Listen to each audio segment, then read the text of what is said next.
D'abord, l'humain est complexe. Et tout changement est perturbateur d'habitude. D'ailleurs, il existe un idéogramme chinois du mot changement qui est composé de 2 mots. C'est d'abord danger et ensuite c'est occasion ou opportunité. Donc tout humain va naturellement d'abord aller voir le danger et aller percevoir la dimension du danger avant d'être en capacité de voir celle de l'occasion ou de l'opportunité.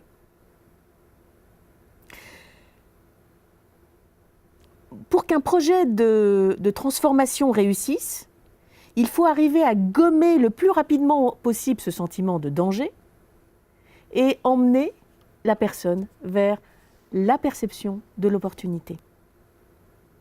Et ce cheminement, il va être extrêmement différent d'un collaborateur à l'autre, d'un humain à l'autre, parce que chacun a sa propre perception et donc représentation du changement, d'où la complexité de la transformation.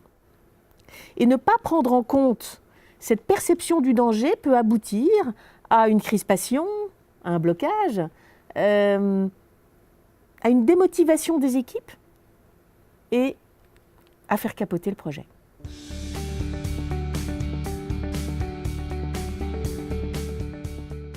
En fait, la dimension humaine, elle doit être intégrée le plus en amont possible dans la mise en œuvre du projet. Dès le démarrage, jusqu'au déploiement, jusqu'à la stabilisation, voire jusqu'à la pérennisation du projet.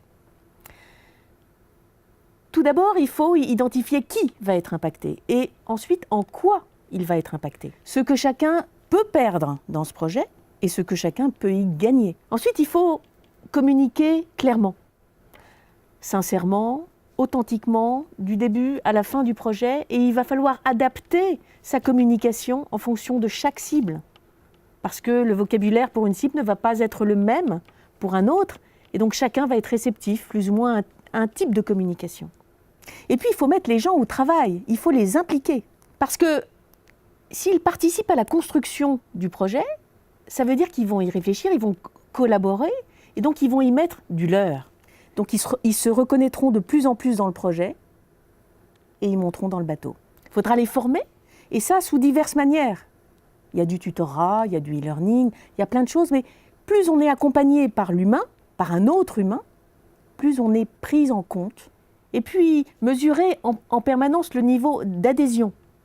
Ces gens-là vont-ils à des moments être plutôt suiveurs, meneurs, sceptiques, inquiets? Ça va être intéressant de prendre ça en compte.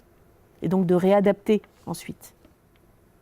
Et puis, d'une manière générale, chaque collaborateur doit être reconnu, respecté pour ce qu'il est,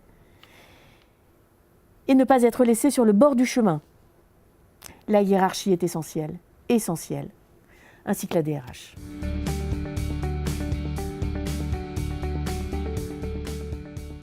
Pour moi, ils sont au nombre de 4.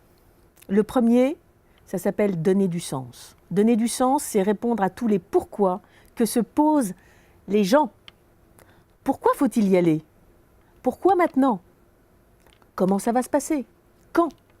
Toutes ces questions. Le deuxième outil, c'est l'analyse d'impact. L'analyse d'impact, c'est l'outil magique, celui qui va nous permettre d'aller récupérer auprès des personnes touchées par le changement tout ce qu'ils sont prêts à faire pour le changement, c'est-à-dire comment ils le perçoivent d'une part, et ce à quoi ils devront renoncer pour y arriver, et quelles sont leurs attentes. Et tout ça, ils vont le dire avec leurs propres mots. Et leurs mots vont nous donner de la matière, du verbatim. Et ce verbatim, on va le réinjecter dans le troisième outil, qui sera le plan de conduite du changement. Le plan de conduite du changement, il va être inspiré de l'analyse d'impact. Tout ce verbatim qu'on aura récupéré en interviewant des personnes pour en savoir plus sur eux, comment ils se sentent par rapport au projet, tout ce verbatim va être réintégré dans le plan de conduite du changement qui va comporter des actions de communication, des actions de formation et des actions de RH et de management. Le quatrième et dernier outil, pour moi, c'est la motivation. La motivation comprend 3 dimensions que sont: est-ce que le projet me plaît? Est-ce que le projet me va opérationnellement parlant? Et est-ce que j'en suis capable? Avec tout ça, on peut mener le changement.